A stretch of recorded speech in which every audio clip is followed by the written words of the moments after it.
Hey there, Dr. Alan Christensen here. Let's talk about your hair. This is a really important thing, and oftentimes when someone talks about that being a concern, they're almost apologetic, and they often feel like, well, I shouldn't be as worried about it as I am, but it's a big deal. And I want to say it is a big deal. It's not only important just psychologically, how you feel about yourself and how others see you and your confidence, but it's important medically. It's part of your connective tissues. It's part of your body's building blocks, your main structure. And it's often kind of like the canary in the coal mine in terms of being an early indicator of your body not rebuilding itself properly. So it's important to have healthy hair for medical reasons, and it's okay for vanity reasons, so nothing bad about that. But yeah, it's a real important sign. Your body has various tissues, and they're almost prioritized. Your main building blocks are going to be your hair, your skin, your nails, your muscles, your bones, your blood, your organs. Those are all the main things that we build out of our protein and our collagen and our connective tissues. And that's kind of the order of priority.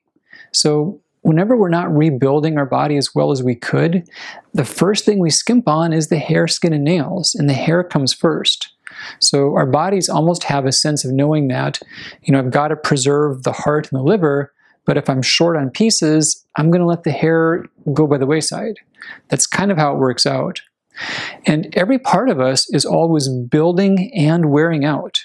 So the wearing out thing doesn't stop, but if the building slows, the wearing down gets a leg up, and there's more loss than there is growth. So I want to talk about the big things that affect your hair and what you can do about them. A top one would be thyroid disease. And this is true for those who know they have thyroid disease, as well as for those who are not aware of it. If your hair is not at its best and you don't feel you have good clarity on your thyroid health, now is a great time to get good clarity. Find someone who does really focus on this and who understands about detecting it at early stages and treating it very thoroughly. Here's something that's counterintuitive. We often think about things like thyroid function as, okay, if the thyroid helps the hair, any hair problem means too little thyroid. Well, too much can do the same thing. So this is true for those who are on thyroid treatment. If they're getting more than they need, that can be just as bad as less than they need as far as the health of their hair. Thyroid disease comes about from the immune system attacking the thyroid. And the immune attack all by itself can also affect the health of your hair. So even if you've got the best amounts or you're making the best amounts, but your immunity is in overdrive, that can make your hair not at its best. So it's important to really know where that is, to know your thyroid antibodies and keep them under good control because they can affect the health of your hair. In the realm of hormones, we've also got the adrenal glands, and they are little things on top of our kidneys that make very powerful hormones. Two big ones from them are relevant to hair. The first one's DHEA. This is dihydroepiandrosterone. It's a hormone that regulates our growth and our metabolism in a lot of different ways. It also regulates how much oil we have in our skin and our connective tissues. So DHEA, like thyroid, it can be too little or too much. The most common problem when it affects hair is way too much of it. There's a thing called polycystic ovarian syndrome, or ovarian cysts, that women can get. And in that condition, their bodies often make too much DHEA. And DHEA is kind of an androgen, kind of a masculizing type hormone. So the same way that men can get head hair thinning from their hormones, if women have too much DHEA, that can also cause their hair to thin. This is, of course, also a concern for taking supplemental DHEA. If you're very low in it and you're responsibly dosed, it can be a wonderful thing. But if you're getting more than you need, it can cause hair thinning as well.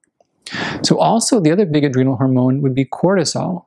And this one, that's kind of a Goldilocks thing like thyroid. It's like not too hot, not too cold. You want it just right.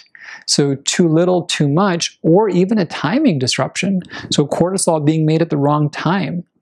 Any of those patterns can cause your body to be in a mode of poor repair, of not fixing itself very properly, not getting deep restorative sleep in which you can repair yourself and rebuild your tissues. And cortisol is affected by a lot of factors, including our diets, the toxins that we're around, and our total stress load can all impact it. So healthy cortisol is essential to good hair. I want to talk about some nutrients as well. There's many products and supplements on the market, and I want to give you clarity on what matters that way. One of the biggest nutrients, this is especially relevant for women with concerns of hair loss or hair thinning, is iron. You lose blood with your menstruation, and it's very common that little bit of iron that you lose, what you absorb may not be enough to keep up with that. So many menstruating women can fall behind on iron, and it's common, but it's important. So even though many do suffer from it, it can be a simple cause of hair loss. It also tends to cause fatigue symptoms, easier headaches, and tendencies towards more muscle fatigue or muscle pain, as well as short-term memory changes. So it's a big deal. We want to know about your ferritin levels. They should be not too high, not too low. Probably between about 60 and 100 is best for that. There's other iron markers that are all important, but that's kind of an easy one to watch. Iron in the diet, green foods are great foods, but they don't give you much iron, unfortunately. So it's pretty much red meat or iron supplements, which there are better ones nowadays. The next big part of the diet is protein. So protein is what hair is made from. It's also what skin and nails, muscles and bones and organs, all that stuff is made from ultimately. And protein, we use it to rebuild, but we also use it to fuel. So we burn some and we store other proteins. That's how we make our bodies, our physical mass is made up of that. So if our dietary protein, it may be enough for us to burn, but it may not be enough for us to rebuild. And some foods that have protein, they may give you so many other calories that you've got to use all the protein just to burn. And if your only source of protein would be nuts or seeds or cheeses or beans or legumes, those foods all give you so many more calories that are not protein, you may only get enough protein to burn, and you might not get enough protein to rebuild. So it does take quality protein in the diet, and that's a big thing to think about too if your hair is not healthy. Now, no hair discussion will be complete without talking about biotin, right? If anything's wrong with your hair, take mega doses of biotin and you'll turn it into a chia pet. It'll just sprout from everywhere. Sorry to say it's not true. Biotin was the last B vitamin that we ever discovered. A lot of people were consuming high amounts of raw eggs in the 50s and 60s, and they created a deficiency disease. So raw egg whites leach biotin from our bodies, and that creates a biotin deficiency, which can cause hair loss. But nutrients don't fix problems that are caused by something else. So if your hair loss is not from biotin deficiency, all the biotin in the world won't make a difference. Biotin is a good nutrient to get in your supplementation. It's in a lot of foods very abundantly, and deficiencies of it are so rare, we barely learned about it a few decades ago. So don't put a lot of weight or stock on biotin, and don't think that mega doses of it will change things. They tend not to.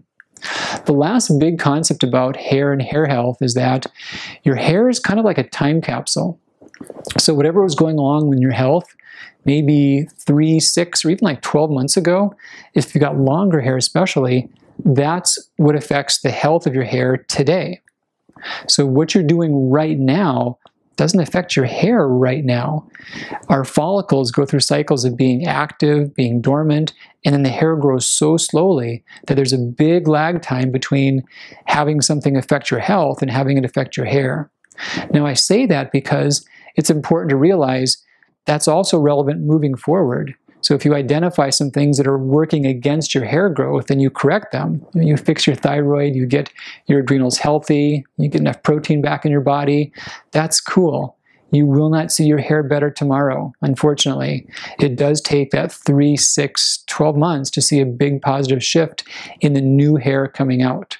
So, as always, your health can change. This one just takes a little patience, unfortunately, but it can turn around for the vast majority of people. Thanks for tuning in, and take great care. We'll talk real soon.